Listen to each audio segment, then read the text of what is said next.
Hello and welcome to the Tifo Football podcast. I'm Ruben Pinder, and today I'm joined by JJ Bull. Good evening. And John McKenzie. Good morning. And today we talked about many things, largely the FA Cup. Is there any magic in it? How do you measure magic? Who cares about the cup anyway? Are Palace going to win it? Are we going to go all the way?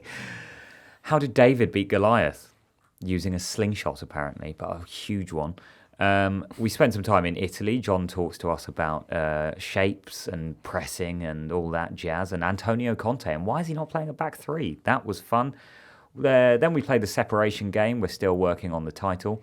Spoiler alert, not as hard as I thought it was this week.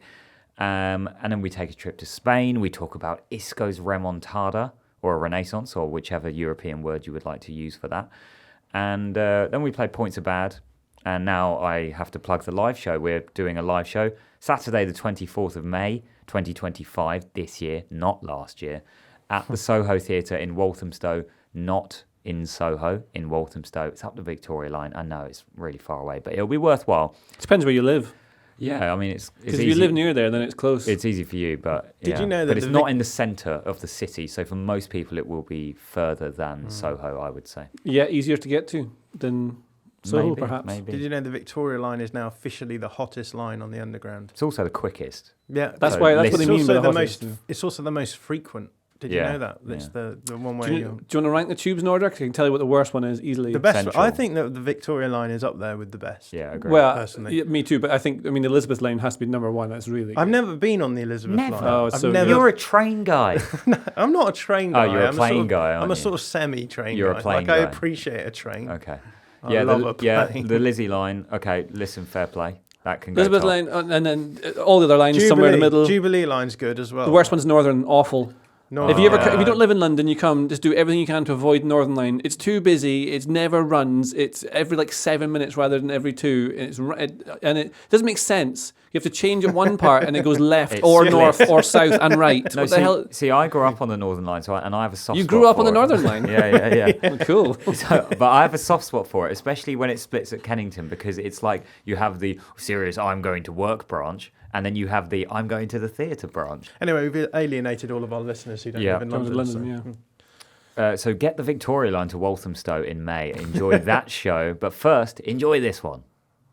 The FA Cup happened this weekend, and it was great fun. Very eventful round of FA Cup fixtures, which has created what I would suggest is the most open quarter-final draw in the competition for probably a few years, unless I'm misremembering something. How's the magic on the sliding scale? How magic are you feeling after that weekend of FA Cup How football? magic am I feeling? Yeah. I You don't believe in the magic of the cup? like magic generally, Mm. and the idea that it exists. Mm-hmm. Does it exist within the cup? When was the last time a small team won it? Wigan. They did it, didn't they? Well, yeah. There's since the year 2000, there's been 3. It's all pointless, Ruben. Don't tell me that, because we're still in it, and I really want to win it. Oh, it'd be nice if Palace won it. Yeah, Yeah. that'd be fine. So- Oh, actually, it's the first time in years that there's not like Arsenal, Chelsea, Man Yeah, United, and who's the other one who get knocked out as well? Liverpool got knocked out by Plymouth Argyle, didn't they? Oh, so they did, yeah. And then you had the whole Oh, so it does happen episode. sometimes. Ah, it's Yeah. fine. It's fully Well, magic. Okay, well, fully magic. John, magic? Well, yeah, I mean, the inevitable, hilarious thing that's going to happen now is that City are going to win everything. That's be what I thought as well when I really saw that annoying. list. I was like, well, they'll They're win going to it have now, their yeah. worst season ever and still win a cup. And Yeah, they do like a cup, don't they? It felt like they won the League Cup every year for 6 or 7 I years. think there's been in since 2008. I think there's been 3 seasons maybe where Guardiola hasn't won anything, and one of them like he wasn't even in football for. So it's That would be quite difficult to win something without Yeah. a job as a manager. which is Yeah. So But yeah, since the year 2000, I think there's been 3 teams not from the Big 6 that have won the FA Cup. Can you name them? What's the question again? 3 teams not in the Big 6 who've won the Uh-huh. FA Cup since the year 2000. so Wigan not win the FA Cup? They did They in did. 2013. That was So one they're of them. one of them. The Ben Watson header. Yeah, there's one. Didn't Louis van Gaal lose in the FA Cup? No, he beat he Palace won. in the final and then got sacked the day afterwards. So did one of the Man United managers lose at FA Cup final? Maybe. yeah, I it suppose was it was Ten Harry Hag, was. Redknapp's Portsmouth in 2008 and Brendan Rodgers' Leicester in of course. 2021, with that Yuri Yuri Tielemans banger. Tielemans, yeah. He won an FA Cup. That's cool. Yeah. I think about the magic of the cup stuff all the time, especially with Scotland, because when Aberdeen get to the final of either the League Cup in Scotland or the Scottish Cup, which is like the FA Cup in Scotland, I've been thinking about this magic of the cup thing with Scotland and their cups for a long time, because when Aberdeen play in a final, which is very regularly, I get very, very excited. So I will try and go up to see them in like the semi-final, which is also at Hampden, semi-final. Yeah, we have, I mean, the FA Cup have them at Wembley, Wembley as well. And then it should only be the final. The final should be in the big stadium. The semi-final should be at a random stadium. Random neutral ground. Yeah. Well, when they Road. were they were building, It should all be They should all be Ellen Road. Yeah, I'm in for that. But the thing I was trying to say about the point of the Scottish Cup stuff is that, like, in Scotland, for example, in the League Cup, you play like one game and you win it, and suddenly you're in like the quarter final. You're like, oh right, and then you realise that you're just playing the same teams you always play in the league anyway, and then the final is just playing that same team you might have played the week before, except rather than it being in one of your stadiums, you're playing it at Hampden. yeah. And so, like, what you have to really like think about what it is you're doing. It's no different. It's just that they give you a big ceremony afterwards, and then after that, it's kind of irrelevant. It doesn't matter. Yeah. Nothing. Well, It's all pointless. it is all pointless, but there is.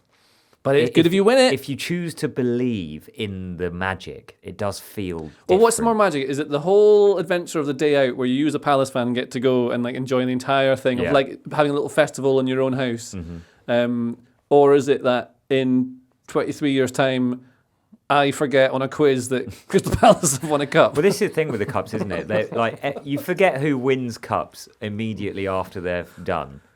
Like, you could name every Premier League title winner going backwards through the years to like the late 90s, right? No. Okay, well maybe John couldn't, but most football fans kind of have a really strong memory of who wins the league titles, and then the cup victories I only only really care about remembered. pressing structures. I can go through the pressing structures year on year if you want. The cup victories are only remembered by the teams who win them, and that doesn't matter to me. Like, it would be the happiest day in the history of the club if we won the FA Cup. But Are you saying that never won. history is we never won anything. I think we're living a non-true history because we can't trust any of the cup results because they're only written by the team who won it. Yeah, well, who won the FA Cup in 2017? Probably Man City, Arsenal. but it was Arsenal actually. They beat Chelsea in the final. Let's just read out the draw though. Fulham, who have never won a major trophy, versus Crystal Palace, who have also never won a major trophy. Major trophy is quite a loaded term. We can get onto that. Carry on with the draw. Preston North End versus Aston Villa, who have apparently won 7 FA Cups. I don't remember any of those. It's before you were Yeah. around. AFC Bournemouth versus Manchester City, and Brighton and Hove Albion, who've also never won a major trophy, against either Forest or Ipswich Town. Listeners will know who Forest they're have playing. won major trophies. I would like to point Quite a out. few, yeah, Many, famously. including the greatest major trophy of them all. The Intertoto Cup. Yeah, the Fairs Cup. Yeah. Yeah, well, We'll listeners leave and it at viewers will know who Brighton are playing in the next round by the time this comes out. It could be Forest, could be Ipswich. It's quite fun. 3 teams who've never won anything before. I like it. So But- have Palace won a minor trophy? It's the Zenith Data Systems Cup. Really? I don't know what that was the old name for. You're just snapping your lanyard in shock at that. Just having a day. Is that just the old like Johnston paint trophy? Genuinely, I don't know. What was the it? Full, the full Members' Cup was an association football cup competition held in English football from 85 to 92. It was also known under its sponsored names of the Simod Cup from 87 to 89 and the Zenith Data Systems Cup from 89 to 92. How have I? I know how I've never was heard of this, but like, It was created after the Heysel Stadium disaster when English clubs were banned from European competition. As an additional competition for clubs in the top 2 English League divisions, the competition's name refers to the clubs that were full members of the Football League. so is this before the League Cup exists, or they had 3 domestic trophies at this I'm point? not sure when the League Cup was invented, but I do know that part of the reason it was invented was so that they had a reason to use floodlights. So they put an evening midweek cup competition in there. I mean, fair play. You have found a minor trophy for me there. I'm impressed. I'm pretty sure it's basically now like the EFL trophy, but it doesn't exist anymore. But we did win that one. 1960 Football Well League done. Cup Oh, for there you everyone. go. League Cup Steve fans. must be presumably gesticulating wildly at this point. But the League Cup and the FA Cup, they are still like the fact that all of these teams have reached that far and a lot of the big teams are not in it. Does that tell us that that maybe the big teams are taking it even less seriously than they might have in the past? I think Yeah, I mean, whether or not they would admit to taking it less seriously, I'm sure it probably factors into the way that they plan for their schedule. On top of which, I think we spend all of our time these days talking about how there's too much football, right? And I guess one of the casualties for that is probably the FA Cup, because of the way that it falls at a point in the football calendar where teams are probably already. It feels like the international break now when FA Cup games are on. Yeah. Whereas I feel like the Carabao Cup, because it's sort of almost over and done with most of it before the calendar ramps up, it sort of gets a bit more go. Whereas this, it's just felt as though a lot of the teams have just been like, oh well, Liverpool field a weaker team for Plymouth, and that's that. They don't even do like the whole day of like BBC coverage for the FA Cup. When I was younger, I loved that. That's when it was magic. When it was like Chelsea Middlesbrough, and they would do a whole day. I don't know if even wasn't that just the final where they would have it on from like 8 in the morning. That's what I mean, though. Yeah, cameras on the buses. It was great because you'd be able to watch the TV, and then there'd be football on all day with all these different VTs they'd made and little programs all special, and everyone's talking about FA Cup fever, and then Di Matteo would punt it in from 30 yards, and the game would be done. But it was still magic building up to that. Like when Newcastle played Arsenal and Man United in that order, I can't remember. Those FA Cup finals were really good. And then I watched that one in the pub with Prince William. That's good. Didn't recognise him for most of the time. I kept looking at him and I was like, I thought you were going to say he didn't recognise me. No, I mean he definitely didn't recognise me. That's that fella with the pressing structures. But yeah, I was at university at St Andrews, which is why we sort of overlapped in reality for a brief few moments. But I remember going to it was after an exam. I did an exam in the morning, and then it was the FA Cup final in the afternoon. So I just went to the pub nearest the exam hall and just was sat there. And there was just a guy who just looked like a student with two other guys who very much looked like students, and then two other guys who very much didn't look like students, very big students with lots of student muscle. I kept looking at him and I was like, I'm sure I know that guy from somewhere. But it was him. I clocked it maybe 45 minutes in. Part of the problem with the Magic might be that the only real way these smaller teams can beat the big ones is by the same method of play every single time. So you have to do be hard to break down, really aggressive, but just fill the box with lads and then knock it forward long, hope you get someone on the counter-attack or a corner or a penalty. There's no other real way to do it because it's so imbalanced. Yeah. So it's like David fighting Goliath, but it's the only way you can possibly beat Goliath is by... Yeah, so it becomes quite predictable. How did he beat him? He yeeted a stone in his head. He just chucked a stone at this giant he used monster. a sling, didn't he? Oh, is that... knocked him out and then chopped his head off. How did he get a sling? Apparently shepherds in the ancient Near East used slings on a regular basis, I believe. So David beat Goliath just by launching a counter-attack on him. I did see the other day a video of someone using a sling in that manner, and it was much more grand than you're led to believe by the Bible picture books, where he has just a little sling. Oh. It's like a massive, long, big thing where he's chucking a massive rock. So he just launched the rock at this monster's head. It's a dragon, isn't it? In folklore. What, Goliath? Just a big dude, isn't he? It's a big monster. So the big dude is Manchester City, and David has a big long counter-attack or a long throw. It's got a long throw. Yeah, that's right. And he's okay, it makes sense now. Perfect. Yeah. Is it also worth asking the question of whether the quarterfinal draw looks more even this season because the quality in the Premier League is a bit more? Is the gap closing, or is there just there's certainly a high level of quality in the mid-table teams than there has been in previous years, where which leads to more common upsets, even if that's not a Plymouth Argyle beating a Liverpool every time. Do you know what I mean? Yeah, this is something that Pep Guardiola has talked about a lot when people have asked him about why City have fallen off so hard this season. I think he says it's hard to beat teams in the Premier League now. The quality of talent that is there now versus when he arrived in the league is so much higher. And I think it's just a combination of factors, right?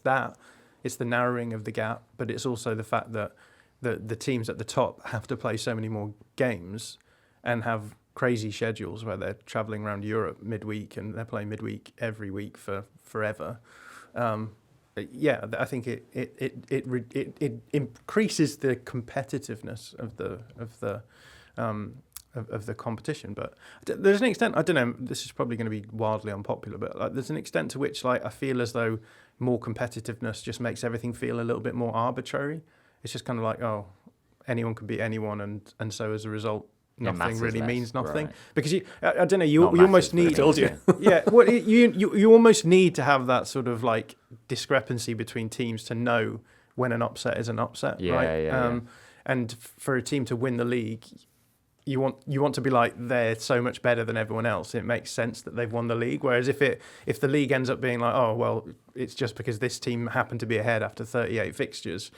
And it could have been, had a couple of things changed the other way around, then it sort of feels a little bit more arbitrary, which I guess is, on the one hand, is great, like especially if your team wins the league. But I do think it makes it harder to judge relative levels and stuff. And I think that maybe is coming into, sort of bleeding into the FA Cup a little bit. But, well, that's it, right? The team that wins the Cup isn't necessarily the best team. It's the team that won the most games in a row, and you can do that in several different ways. Yeah, and obviously it's a cup draw, and so, like, we haven't played Crystal Palace haven't played a Premier League team in the Cup yet, and we're in the quarterfinals. So, like, if you could then go all the way and win it, and you've had quite an easy draw, like, will that matter? Will it devalue the achievement in some way in your mind?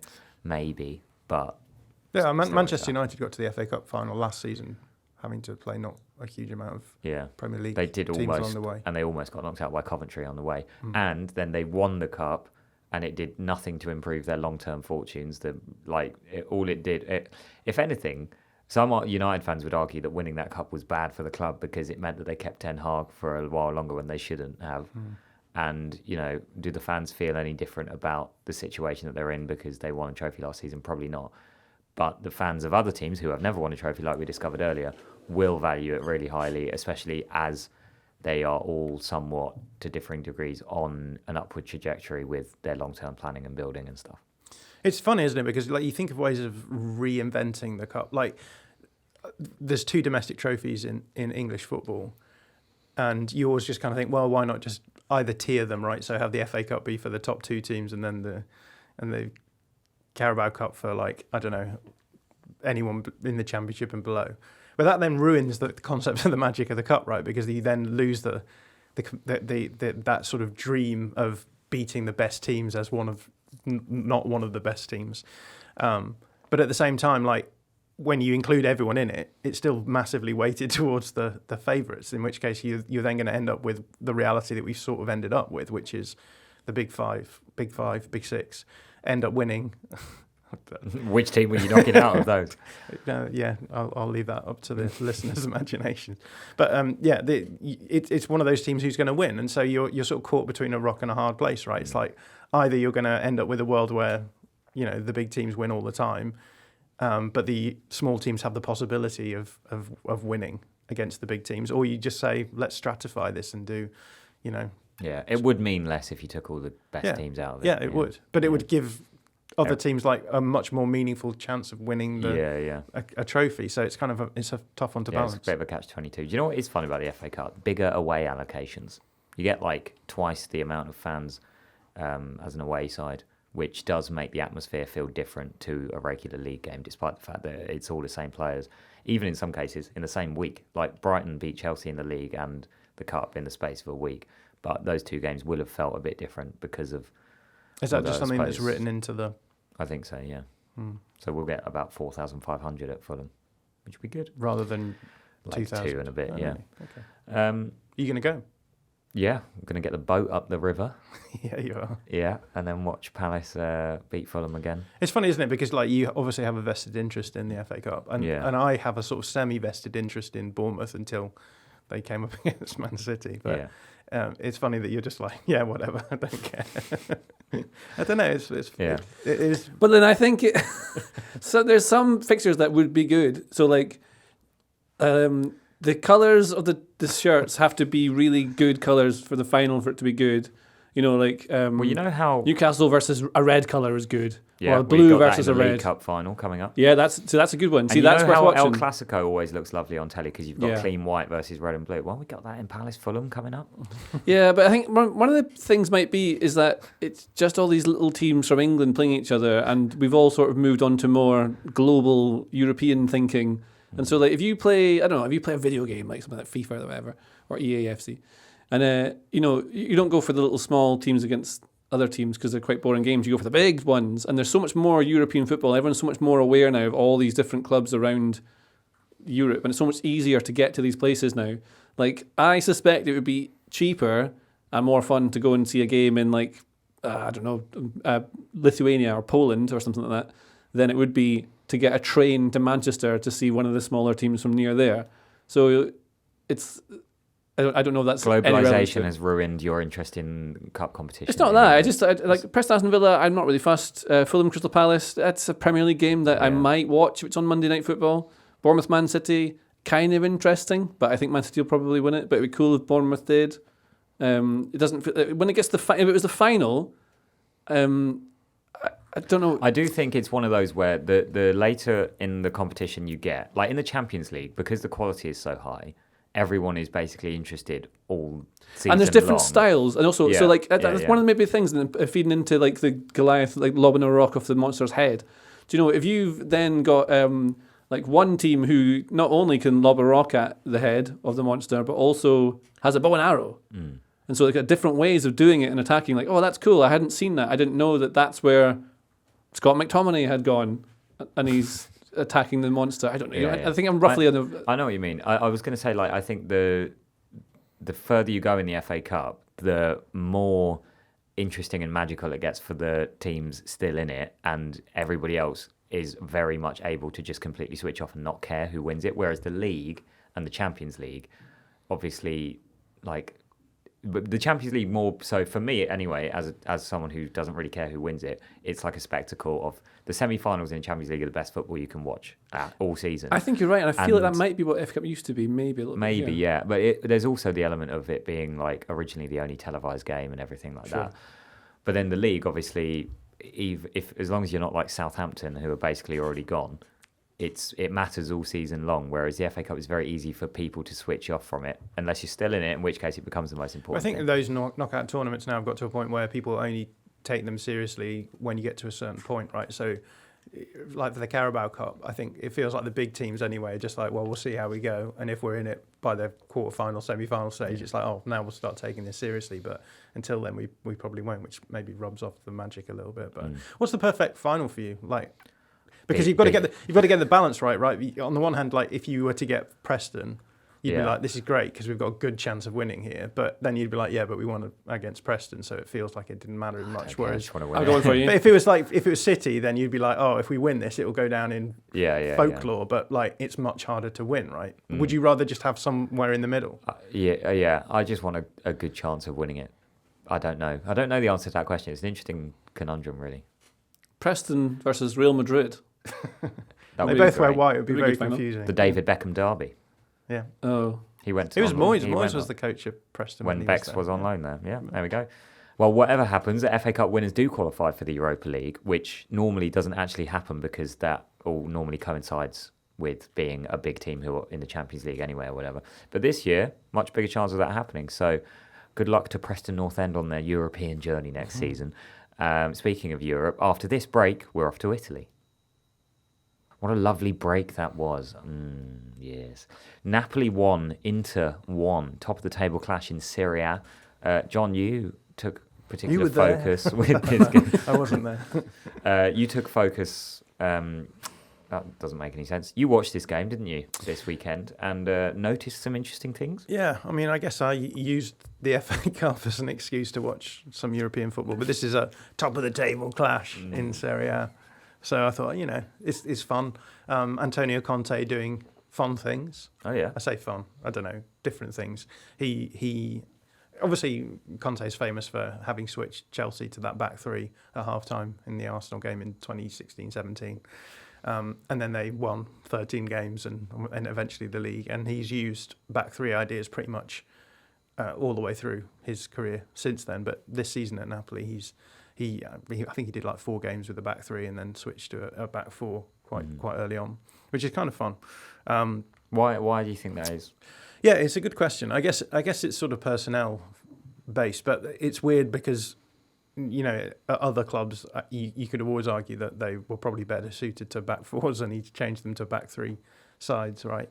So I'm not entirely sure why it is that he's ended up doing it at Napoli. More recently, maybe switched back a little bit more, especially because Kvaratskhelia has gone to PSG.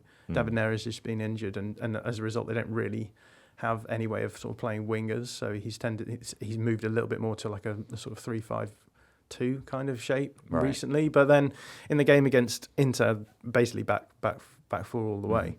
And yeah, it was a really fun game. Actually, Napoli well deserved to win, I would have said. Inter sort of in a very interesting place right now, in as much as they've been one of the best teams in Europe for probably 3 or 4 years now. But it feels as though they're sort of starting to drop off for various reasons. I guess one of which could be that they use the tactical approach that they've used for a while now, and teams are just finding ways of causing them problems, which is what happened in the game. Actually, Napoli didn't really cause any problems because of their back four build-up ideas.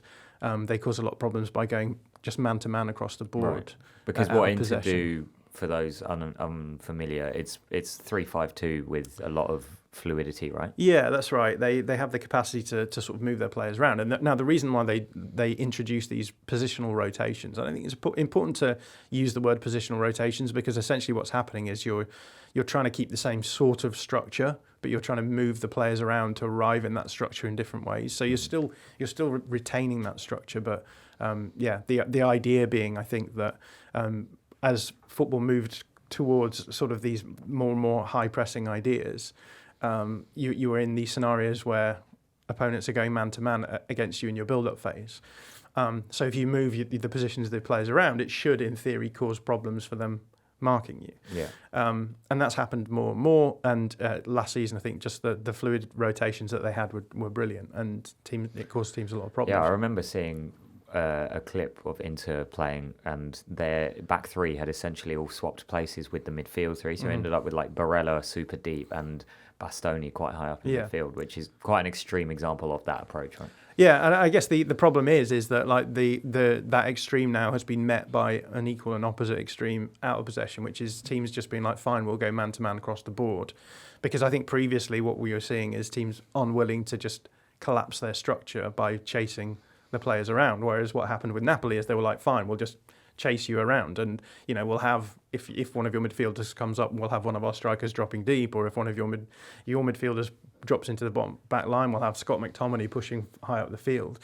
And the issue then becomes, well, because you're constantly being tracked 1v1, you're only really as good as the 1v1 matchups that you have. And I think Inter don't really have a team that is full of dribblers or ball carriers, which means that you're sort of trapped a little bit if a team are able to man mark you across the board and track your runners. Yeah. And so what ended up happening was that Inter couldn't really generate any kind of space for themselves, and so they ended up going direct a lot of the time and ended up losing the ball a lot, which meant that Napoli just dominated possession. Napoli's in possession approach wasn't particularly impressive either, but because they had so much of the ball, inevitably they ended up generating more chances. They had something like 12 corners in the end. So yeah, it was a really interesting matchup, because it was one of those games where you watch and you can see very clearly, I think, the ramifications of the tactical decisions made by the coaches. And yeah, it's also interesting to see like another European grandee sort of falling off a little bit when the tactics get found out, and a little bit, and that's what provokes the next evolution of. Yeah, exactly. That's thinking. how it goes. How were the Scottish lads? Yeah, how did they good. play? Gilmour started, which I don't Doesn't think always he's been doing happen, much. does it? Yeah, and so it was good. It was a good showing for him. I thought McTominay did McTominay things because Napoli were sort of dominating the play. So the issue with Napoli is they didn't really have anyone on the left-hand side, which meant that... Because Raspadori started as a left winger, right? But maybe he didn't actually spend that much time out. And he was very narrow, Okay. And McTominay was on that side of the midfield, but actually when they were building up, it was basically Gilmour and Lobotka in the pivot spots and McTominay ahead. So it just meant that there was not really any sort of presence on the left-hand side. Whereas on the right-hand side, they had Politano, who was basically just a width holder on that side, and then Di Lorenzo inverting and getting forward. So they ended up just sort of shifting all of their ball possession through the right hand side. 49% of their attacks went down that side rather than the left versus the centre as well. And in the end, you just sort of end up with McTominay lurking around the back post to sort of as an aerial threat, because they're swinging a lot of balls in, and he's looking to either get a direct chance or lay the ball back across a crowded box. So it was sort of vintage McTominay stuff. Well, he's having quite a good season at Napoli, isn't he? He scored 7 goals, got 4 assists in Italy so far this season. Do you think, is he better there, JJ, in Italy? Is there something about playing for Napoli or in Serie A that suits him, or were we simply underrating and underappreciating him in England? I think that he has always been a sort of attacking midfielder, someone who's better when you can get him in the final third to attack the box and score. I think he's thought of as being a defender because he's a big lad, so therefore that's what defenders do. I think he's not that. And I think even at Scotland they were trying to play him at a centre back, and he's not that. He's not a holding player either. He's very much like box to box energy, but someone who can attack the box late, kind of like quite a new version of what number 10s do. And I don't know if it's that he was underrated. I mean, it's like he was misprofiled a little bit. Certain players suit certain clubs. You can even look at like Asensio at Aston Villa now. It's a totally different kind of point, but he's also a player who's like a number 10 sort of, and that's what McTominay is. Media punta. But a completely different version of it, right? So it's like a different version of that same position. And he will now, I think he'll become like a key part of that Aston Villa team and will start all the time while he's there for the next few months. Because he doesn't get to do that at PSG or Real Madrid because he was always mostly a subs, sometimes. He would get games but never consistently or the first they'd make pick. him start on the wing because they wanted to play 3 other midfielders. Yeah, exactly right. So you find a place for him rather than having him built around. Whereas McTominay now, he would come in and constantly be that same thing at Man United, and now he starts all the time because he's a key part of that team and does what Antonio Conte wants him to do. Like, he leads from the front, he's really aggressive, he works super hard, but he's a good footballer and attacks crosses the way you want. Yeah. Also, he has the physicality that a lot of one of the reasons I think that a lot of Italian clubs look for players, I know he's not coming from Scotland, but they look for players from Scotland when they bring them in, is because they've got good value for a start, but also there's a physicality there, and that's what a lot of modern teams need. If you have silky nice little players, you need to also have the aggressive strong ones. Yeah, there's been a lot of viral videos of McTominay dribbling through Italian midfields with ease and dominance, and like last season when Ruben Loftus-Cheek had quite a good spell at AC Milan, it kind of made me think the physicality of the Premier League makes them look less dominant and kind of for sure more average, and then in a slightly different environment where those skills suddenly stand out a bit more, they look brilliant, which is not to criticise either those players or the league. It's just about, it's really fun watching them in those other leagues, and then they become sort of like cult heroes because they stand out so much. I think there's much more space as well in Serie A, for example, and so you see those videos of McTominay just ball carrying really aggressively. It's like a really useful way of like progressing the play down the field, which I just don't think happens as much in the Premier League. The Premier League is a bit more risk averse, I think, and as a result, when you play McTominay, he's just not able to showcase that side of his game as much. I think that probably comes into it as well. Well, Inter, of course, Napoli's opponents in this weekend, they will be in action this week in Europe. They've got Feyenoord in the Champions League. You'd expect them to win that despite their slight drop that you mentioned earlier? I think so, yeah. Yeah. And Napoli, who finished 10th last season, of terrible defence of their title that they won the previous year, are not in Europe, which reminds me that Chelsea, the Conte's Chelsea team, were also not in Europe than what the season they won the league. And that will probably have helped them shoot back up the table, right? Yeah, I think the second half of the season, or like the remainder of the season, is much more favourable to Napoli as well, in terms of the opponents they have to play and the home and away, and the way it falls. Yeah. I don't know how to describe that. Well, a 3-horse race in Italy and a 3-horse race in Spain this season, which is good fun, especially in those leagues which don't always have that. Next up, let's play a game. Now it's time for the separation game, which we haven't really decided on a title yet, but you'll get the point. It's quite self-explanatory. Last week, Joe asked us to link Gabriel Agbonlahor with Diego Maradona through historical teammates. I thought I'd got it. I don't think I actually did. I might have misread somebody's career. Alas, it was possible, The Carlton Cole thing that Joe flagged was debunked on Twitter. Yeah. But I think we should maybe focus on that a little bit more. Mm. Joe was wrong. Joe was wrong. He said something that was untrue and claimed to have won as a result of this, which is not the first time it's happened on this Indeed. podcast. However, it was possible. Diego Maradona played. Thank you to Samuel Scambelloni on X, who sent me this. Diego Maradona played with Gianfranco Zola at Napoli. Gianfranco Zola played with John Terry at Chelsea. And John Terry played with Gabriel Agbonlahor at Aston Villa in 17-18. So we're going to start with Agbonlahor again. We're going to go to Diego Maradona this time. No, I've got a really good route. We're going to go a different. We're going to go in a different direction, and the next time we will change the other player, and you won't get Agbonlahor 3 weeks in a row. So this week, with a couple of minutes to research, not using ChatGPT, but more traditional primary research methods, to take me from Gabriel Agbonlahor. The Encyclopedia Britannica. Take me from Gabriel Agbonlahor to Erling Haaland. Away you go. Okay, before the 3 minutes are up, we're back, and you both claim to have answered it. JJ, away you go. Agbonlahor played with John Terry at Villa. Yeah. That's true. Who played with De Bruyne at Chelsea. Who played with Haaland at Man City. There you go. I've done the same route, but with Fabian Delph. Fabian Delph. Agbonlahor played with Fabian Delph. Fabian Delph played with Kevin De Bruyne. Kevin De Bruyne played with Haaland. You Very stuck to the good. basics of football there. Isn't it Fabian Delph? Just to, Um, I thought it was Fabian anyway. It's Fabian. Don't think it Don't matters. know. Okay, well, yeah, it wasn't as hard as I thought it was. Well done. My route that I had written down. Oh, this is going to be great. It must be incredible if you've made it sound as hard as you've made it sound. Well, my route was Agbonlahor played with Marco Brighton at Aston Villa, who played with Riyad Mahrez at Leicester, who played with Erling Haaland at Man City. Oh, I like that one better. Yeah, That's better. just more because it fun. involves the Leicester thing. Weird that all Brighton went to Leicester. Well he done. played for Palace. No, he Should does have done. stink of Palace, but no, he hasn't. He got sent off against us once.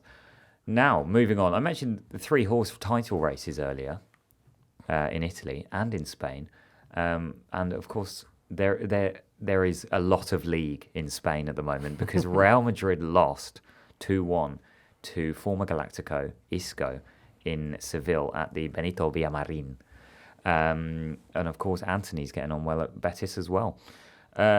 Isco's the main story there, though. I really enjoy this remontada of his career, having left Real Madrid, gone to Sevilla for 6 months, fallen out with Monchi, left, trained on his own for the remainder of that season, come back at their rivals, their city rivals, and now become one of the best performing players in La Liga. It's great fun. But there's not actually that many players like Isco anymore. Like he spoke to Dermot Corrigan in The Athletic recently before this game and was speaking about it was difficult to get into the Real Madrid team, obviously, because they're Real Madrid, but also because Can I read the quote out? You can read the quote out, go on. Let me find it. I love doing this. To get in the team at Madrid is very difficult. They always have the best players in the world. So you must work hard, be at your very best. With the BBC, that's not the British Broadcasting Corporation, that's Benzema, Bale, And Cristiano. and Cristiano. We played a shape that normally had no media punta, number 10. Yeah. Although during a spell with Zidane, I played with a lot of freedom to cover the pitch. They were 2 or 3 really good years. Yeah, I mean, when Bale was starting, they played 4-3-3 with no space for Isco. And then when Bale started to fall out of favour, they put Isco back at the top of the diamond, as he mentions, and they won 2 Champions Leagues like that. So it's quite a big fall-off to go from that to not playing at all He did 246 appearances for Real Madrid.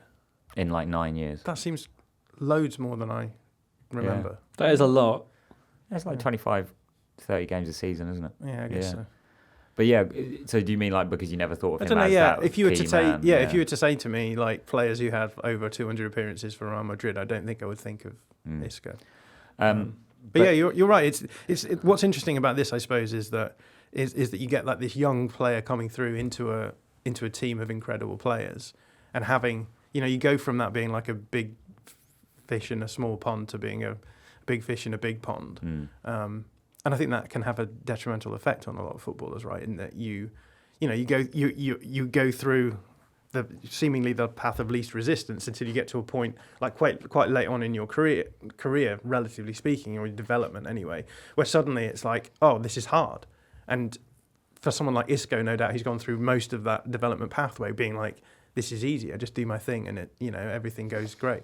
And I think that's a really interesting aspect of like player development when you hit that point quite late on and it doesn't go well for you, right? And then you have to reinvent yourself further down the line, which is what he's done, and it often requires hard work and the realization that if you're going to make your career happen, you're going to have to do something about it. It's not just going to happen for you. And I think that that can be obviously a really tricky process because most of these guys are kids, right? When that sort of thing happens, and they're doing it in the media spotlight, and everyone's telling them you are one of the best players in the world, and you should be hitting these sorts of levels. And you get into your head, well, maybe I should be like a Ballon d'Or contender, or maybe I should be, constantly winning, a big player in a team that's constantly winning the Champions League, etc. And when it doesn't go well, I think it can go one of two ways. You can just sort of fall away, or you can actually say, right, what am I going to get out of this? And I think that's what's, for me at least, really impressive about these sorts of remontadas, because. What's the plural of remontada? Remontadas, yeah. Yeah, okay, cool. I think that's what, for me, is kind of impressive about it, is that you have to make that decision and you have to reinvent yourself and you have to go through the hard yards yourself, because everyone else is just like, oh, you're a failure. You didn't achieve and you need the right environment. And Betis does seem to be one of those clubs, actually. Well, it's a bit like that Asensio thing I was saying earlier, in that now if he becomes the pivotal... not the pivot, but I guess he could be a pivot higher up the pitch. He could be pivotal somewhere else. He's a playmaker. It's just like Isco. Isco's a really nice, tidy player. I love watching him. I love watching Asensio, who also has like similar numbers to what Isco has had at Real Madrid. They get some starts, but lots of substitute appearances. Will come in and make a difference. A really good squad player. Not everyone wants to do that, but if you're in the best team, that's what you do. If you don't play a number 10, because of whatever your system needs it to do, then you don't get a game, so they move you out wide. But if you're wide and you don't produce as much as, like Gareth Bale on the right is one of the best you've ever seen, can burst past anyone and make things happen, and his numbers are unbelievable. Isco would get good numbers and might end up winning things, but it's not exciting to watch as Bale. So you probably put Bale on there. He'd have a higher player rating on FIFA, right? Yeah. So you put the higher player rating one in there. But then you put him somewhere like Betis, suddenly he looks amazing and gets all these goal contributions and runs the game, and you think, oh, we should put him in at Real Madrid, but then you can't have the same influence because you don't have the same thing. So it might just be that you get to... I like the idea that we have loads of different players. I would like the FA Cup more if you had more players who are as good as this at the other clubs, who can then perform and they're worth watching the game for. That's what it is. You need players who are worth watching the game for, who can do these things. They tend to be the playmakers because they do all the fun stuff. Yeah, and that's why it's kind of surprising to see this comeback from Isco, because that style of player, the kind of bandy-legged, languid number 10 who's never had great physicality. His physicality has always been in kind of protecting the ball with his body rather than being rapid or But strong. then I bet he would have been really good in like a Guardiola Man City team. Yeah. Just like dancing around behind players, making things happen in tight spaces, like stuff that's really hard to do. Yeah, for sure. I guess just a lot of teams don't accommodate that profile of player anymore. Well, those players sort of became, rather than there being one, a lot of formations changed to there being two, right? So you have the central striker and there's two attacking eights. But then you have to have more physically because you also have to drop deeper to defend in certain places. David Silva didn't, so that's maybe me lying. David Silva did play as an 8 under Guardiola. Like a left 8 or something. You had those two, De Bruyne and Silva doing that. So but a lot of managers wouldn't trust, say, like an Isco who's been off the boil for a few years to do that number 8 job and see him as a luxury player, which is why, he praises Manuel Pellegrini in the piece for giving him freedom and improving the likes of Hector Bellerin's back in form there after some injury-troubled years. Giovanni Lo Celso, who kind of struggled at Tottenham, he's looking good there as well. I was just looking at the starting lineup from the game against Real Madrid. It's such a weird starting lineup, right? Adrian in goal, formerly Liverpool legend. Rodriguez. Ricardo Rodriguez, who is an erstwhile, outside centre-back / full-back playing there. Diego Llorente, formerly icon. of Leeds, Bambi in the headlight style of play. Mark Bartra, Johnny Cardoso, who's looking quite fun. I think the Spurs have some kind of option on him. I'm not sure. So maybe he will be in the Premier League soon. Anthony, as I think we've already mentioned. And then, a few others. But crazy that team. That is a fun team, isn't it? I went to see Real Betis play in December, but they were playing in the Conference League against Helsinki and rotated most of their players, so I didn't get to see Isco or Lo Celso. But I did see Vitor Roque. Did you see Pablo Fornals, who was on the bench in this game? Romain Perrault, he might have who come was on. Formerly of Southampton. I saw Cedric Bakambu play. Yeah, they beat Helsinki 1-0, and then the bus that I needed to go back to my Airbnb never came. So it was a bit of a... So you're still trapped in Finland. Bit of an in Seville. Bit of an underwhelming night, but the stadium is great. And that loss for Real Madrid puts them 3 points behind Barcelona, with Atletico wedged between them. Do you know what's done on the number 10s, what's happened to them, where they've gone? I think a lot of them have moved deeper. When we saw even back to the FA Cup, Bruno Fernandes playing as basically one of the central midfielders, as a deeper kind of player, which I think might suit him. It's kind of thing that Pirlo did. I think it suits him within what Man United are trying to do. Yeah. I think he'd obviously be better somewhere else. But then also in La Liga, you've got Real Madrid. Dani Ceballos is playing as one of the holding players. Yeah. Which I remember watching him play for Arsenal. I think he was absolutely amazing in a game against Burnley or something, and walking around the pitch like he was it. And then as soon as he came up against the team who was good, he got lost and didn't like anything like it. He looks okay, I think, in that Real Madrid team. He's just got injured, so that's another player they're missing. But he's basically the next Asensio Isco, in that he'll start for a bit, but as soon as the real lads are back, he won't be there. That's doing well. He's an interesting one as well, just in the sense of, I remember him being okay at Arsenal, but Arsenal fans don't seem to remember him that fondly, I don't think. And he always seemed like a player. Arsenal fans don't remember anything fondly, do they? Hey, now, come on.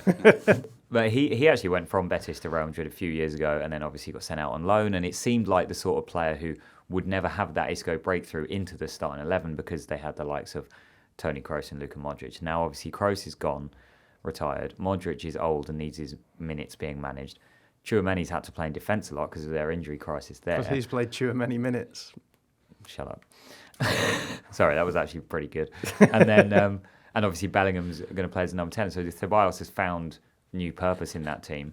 They'll probably miss him when they play league rivals, city rivals, Atletico Madrid tonight for listeners in the Champions League. That's going to be fun because Atletico also very exciting team this year. Yes, they are. Yeah, pushing for the title. They could get it. They're warriors. With Conor Gallagher. I saw a clip the other day of Gallagher making those 2 tackles and Simeone going absolutely bonkers on the touchline. I mean, that's how you galvanise fans like that. People, no matter what, love seeing a player run for there's no reason really for him to be making slide tackles near the opposition's goal line. It's just to get people fired up. But that's why football's good sometimes, because that does make an effect. Because everyone else is like, he's doing it, I'll do it. I'll tackle someone near the opposite goal line and give away a goal kick. Basically, what they're cheering is that they've just given away a goal kick. Yeah. That's it. Passion, isn't it? We've won an opposition goal kick. Passion, as they call it. And I like it. Let's have a break. And now it's time to play Points Are Bad.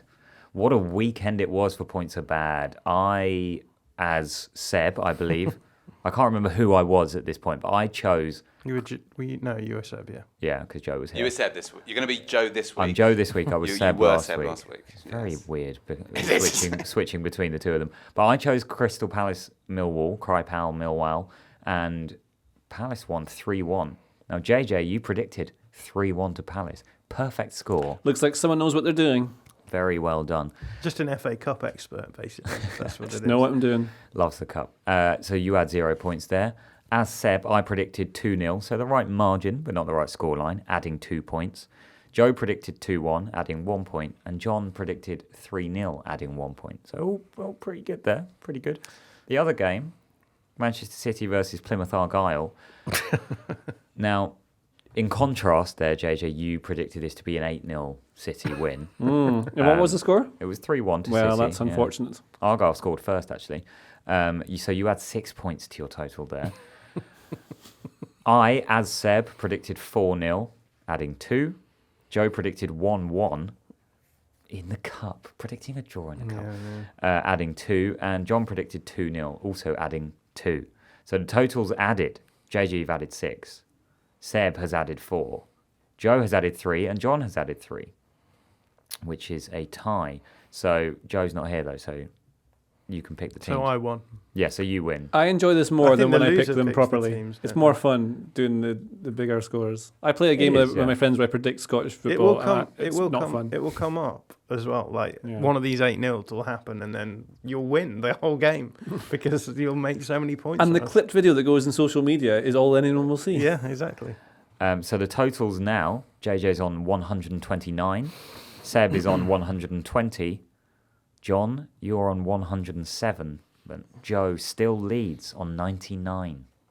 He's quite good at this Well, game, isn't he? It's annoying. I do feel Ruben, like a Ruben, perfect- you know what to do.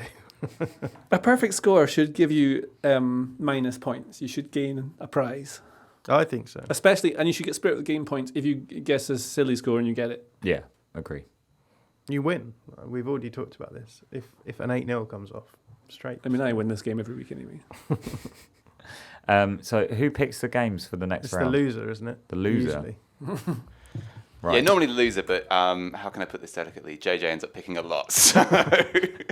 So I mean, he did also he got a perfect score and the biggest Yeah. points total That's added. true. Like, so you've both won and lost. Let's have JJ pick the games for this Allow week. it. We've got Champions League football, and then the Premier League is back. So where you going? What do you Yeah, fancy? Aberdeen lose again this week, JJ. Well, no, we drew. But you were losing at one point. Oh, yes. Yes, we were. Well, I know what the games there this week. The first one is Aberdeen versus Queen's Park in the Scottish Cup. Hamden. The magic of the cup. Hamden-based. Not at but the game is not at Hamden. Where is it? It's at Pittodrie. Pittodrie. It's Elland Road. It's Elland Road. Wow. Yeah. And Isco's playing. What? Oh, mad. So Aberdeen versus Queen's Park, and the other game is It's going to in be Helsinki. Yeah, the big game is Manchester United versus Arsenal. Live from Elland Road. Isco's playing. Yeah, those are the two games. Who Aberdeen are playing Queen's Park? Correct. But not Queen's Park Rangers. No, I know. Those- I know they're different. Those are teams. Rangers from the Queen's Park, Yeah. whereas this is merely. Where are Queen's park. Park in the Scottish Premiership? They're not. They're not in the Premiership. They're in the championship. They're probably even lower than that, are they? Oh, is this a cup game? Is it? There's a cup game, Scottish Cup, Magic of the Cup. sorry. Which Oh, is it's why being played at Elland Road. We've been through this, Ruben. All right, sorry, God, it's just hard sitting in this chair. Okay, and what are your predictions for Aberdeen versus Queen's Park in the Scottish Cup? 2-0 to Aberdeen. Elland Road. Not 2-0 to 8-0. Aberdeen. 8-0. No. Is it me next? Yeah, you go. No, surely it's you. Oh, okay. No, wait. Who's Seb? me. Steve's going to be So Seb this week. Steve-O's So up I'm next. I'm Joe this week, and he's Yes, Seb, and then we'll exactly. swap costumes again later. So it's Steve now. Okay, Aberdeen versus Queen's Park at Pittodrie. 2-0's already gone. 3-1 to Aberdeen. I'm going to go 3-0. I'll go 1-0 Aberdeen. Not 1-1. No, You don't not feel in the cup. I don't want to guess a draw in the I cup, agree. even though it can happen. I feel like it's anti-cup, and this week I'm very pro-cup. We should say There's as well, still this is the lots of Scottish Cup quarterfinals too. So Oh, it's, like the FA Cup in England, English FA Cup, Scottish Cup quarterfinals. There's always lots of cup, isn't it? If there's, there's lots of league in Spain, but there's always lots of cup There's always lots of cup because yeah. there's always going to be an outcome. You can't have You can't a point have- advantage yeah. in a cup. No, Yeah. that's the beauty of it. Some would say magic. And the other fixture, Manchester United versus Arsenal. JJ? And Man United going to have that wing back. Dorgu, Dorgu. the Dorganator. It was a straight red, wasn't it? Yeah. Surely he'll be out still. Okay. So, 0 to Man United. That's a good start. Safe bet there. 5 Oh, to Arsenal. Strikerless Arsenal going to put 5 past Manchester United. Yeah. Okie doke. Okay. Marino hat-trick of headers. I Yeah, hope. that's fine. 5-0. Blimey. Okay. Or 0-5. John next or you next? Me next, if we do it in order last Yeah. time. Okay, so 0-5. So Man United at Old Trafford against Arsenal. I am going to say... you're going to say 5-0. 1-2. Manchester 2-1 United away win to to Arsenal.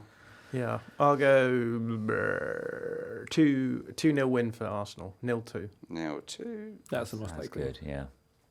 I don't Ruben know. Joe Can I go 1-0 again? to Man United. He really No, is sorry.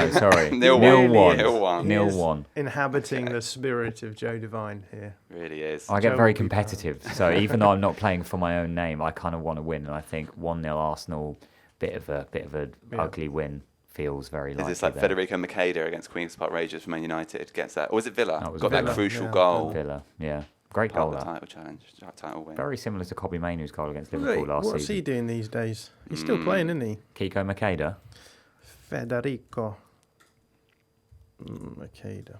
great Any name guesses? to shout in Martin Tyler's voice. Makeda. He is playing for AC Monza in Serie B. No, He is playing for Asteras Tripolis. in Cyprus is that? I guess so. Fair play, lovely part of the world. Well, it's Greece. Ah, okay. My apologies. Well, there we go. That'll do, I think. So there's nothing left to do now but say thank you, JJ Bull. Thank you. Thank you, John McKenzie. Ta. Cheers, Steve. Thank you. And thank you, Ruben, for stepping to the hosting My chair this week. pleasure, as Yes. always. Well done, Ruben. Thank you, viewers and listeners. Goodbye.